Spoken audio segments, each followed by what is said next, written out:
अभी तक हमने यात्रा की पोखरा से जोमसोंग की, कैसे दुर्गम और खूबसूरत रास्ते थे।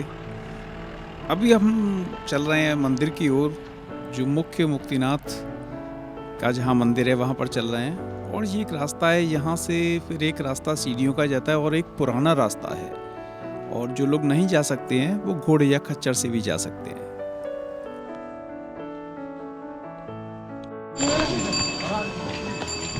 ये और ट्रैक करने के बाद शुरू होती हैं सीढ़ियाँ। हाँ, इट्स लॉन्ग। ये भगवान विष्णु का मंदिर है और इसकी मान्यता दोनों लोगों में है, बुद्धिस्ट में और हिंदूज में। दोनों के लिए ही ये बड़ा मुख्य तीर्थ का काम करता है। और इसलिए तिब्बतियन लोग भी आते हैं, बुद्धिस्ट आते हैं, हिंदूज आते हैं। और ऐसा कहा जाता है जब सारे धाम कर लिए जाते हैं उसके बाद में अंतिम धाम होता है मुक्तिनाथ। और यहाँ के दर्शन करने के पश्चात, और जो आगे वीडियो में मैं आपको दिखाऊंगा, जिन धाराओं में स्नान करना है, जिन कुंड में स्नान करना है, कि उसके बाद आपको दोबारा इस शरीर में नहीं आना होता। ऐसी मान्यता है यहाँ की।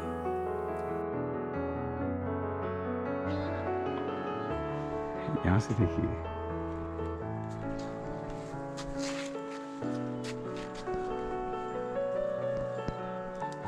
ये पर्वत शिखर और सामने भी मुक्तिनाथ भगवान।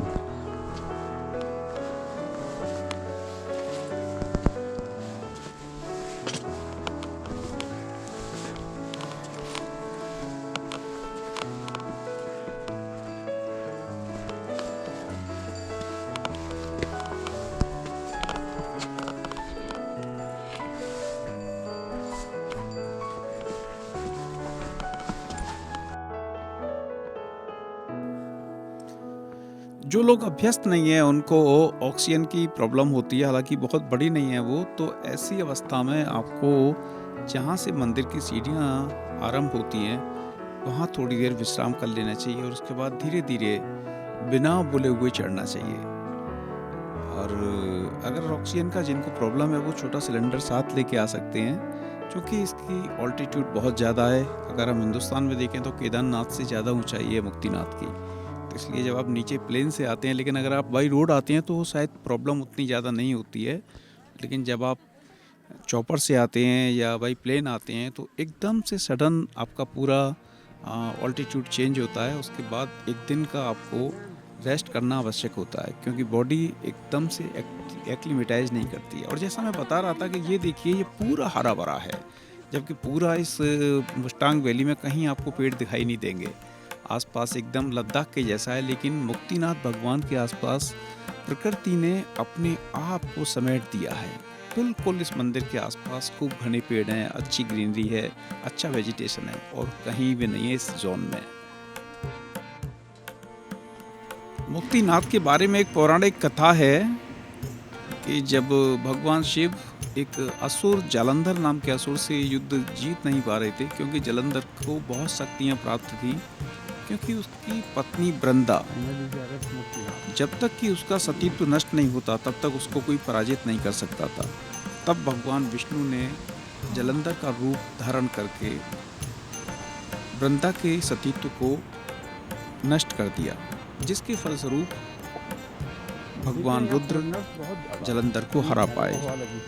जालंधर पराजित हो गया। लेकिन वृंदा को जब इस बात का एहसास हुआ तो उसने भगवान विष्णु को श्राप दे दिया कीड़े मकोड़े बनने का। और भगवान यहाँ पर सालिग्राम के रूप में पूजे जाते हैं, जो कि कीड़े मकोड़ों के जीवाश्म से ही पैदा हुए थे। और ये मुक्ति क्षेत्र है, क्योंकि भगवान के शालिग्राम के दर्शन करने से यहाँ पर आने वाले लोगों को मुक्ति हो जाती है। तो भगवान ने जब यहाँ पर उनको शालिग्राम के रूप में निवास करना था, इसलिए शायद गंडकी नदी में जितने भी जो पत्थर होते हैं वो शालिग्राम कहे जाते हैं। इसलिए पूरी दुनिया में शालिग्राम यहीं से जाते हैं, और भगवान शालिग्राम के रूप में ही यहाँ निवास करते हैं और लोगों को मुक्ति प्रदान करते हैं। इसलिए इस क्षेत्र को मुक्तिनाथ कहते हैं।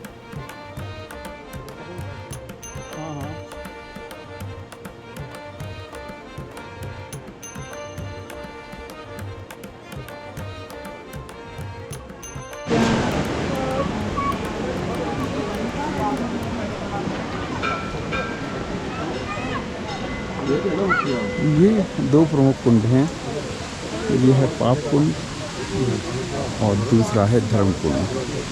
पहले पाप कुंड में स्नान किया जाता है, इसके बाद धर्म कुंड में।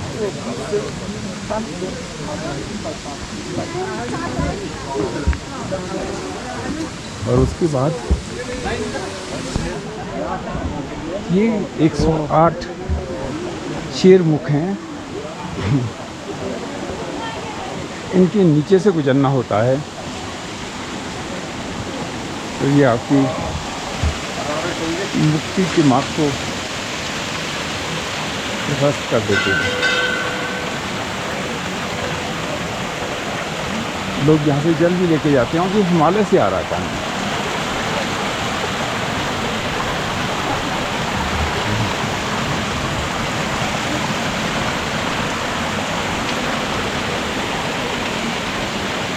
ये है 108 कुंड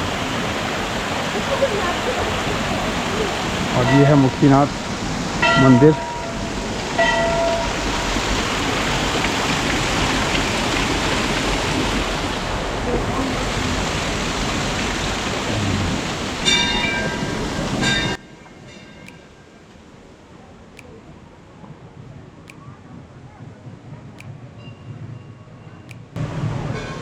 मंदिर में शायद कैमरा अलाउड ना हो और मैं कभी ऐसा कुछ करता भी नहीं हूँ।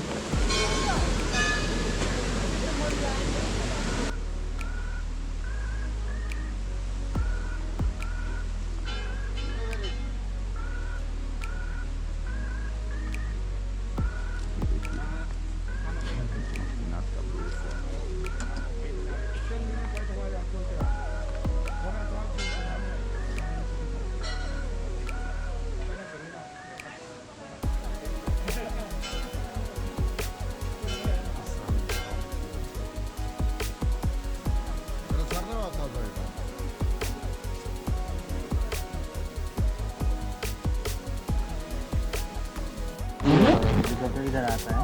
अच्छा अच्छा। वो आदमी और बोलती है आने वाला घर वो उधर है, वो जिधर घर था नहीं उधर साइड में है। इसको क्या बोलती है? ज्वाला, ये ज्वालामुखी बोलते हैं। ज्वालामुखी उधर है। ये भगवान बुद्ध का भी एक यहाँ स्तूप है और ऊपर भी एक मोनेस्ट्री है।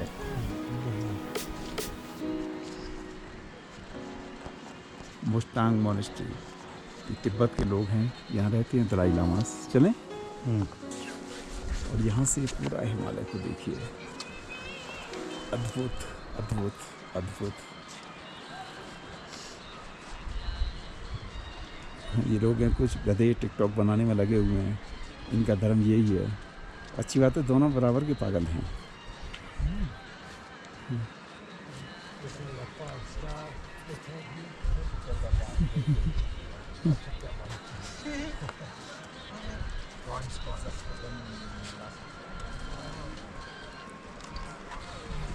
Good entertainment for me.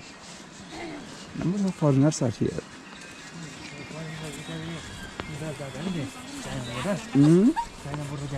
हाँ हाँ एक और मोना है वो, हाँ। उधर से चलते चलते आएगा, 1 महीना लगता है। अच्छा। वो लोग आदमी चलता है, एक कैंपिंग करता है।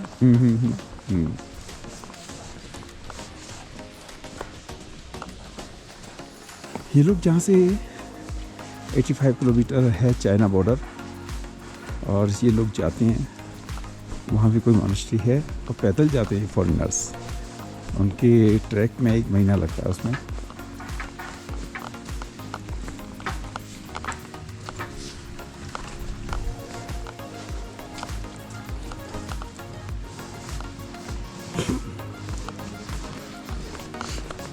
यहाँ की हर चीज़ में एक अपनी मिस्ट्री है और उस ऊर्जा को मैं एक्सप्लेन कर सकता हूँ लेकिन वीडियो से, लेकिन अनुभव नहीं कराया जा सकता है। उसके लिए ये जिसको कि लोग दुर्गम यात्रा कहते हैं वो बहुत सुगम हो जाती है। आप बस इच्छा करिए कि मुझे जाना है और आप आ जाएंगे। पहला कदम आपका है, बाकी मुक्तिनाथ बाबा के हैं। बस विचार करिए।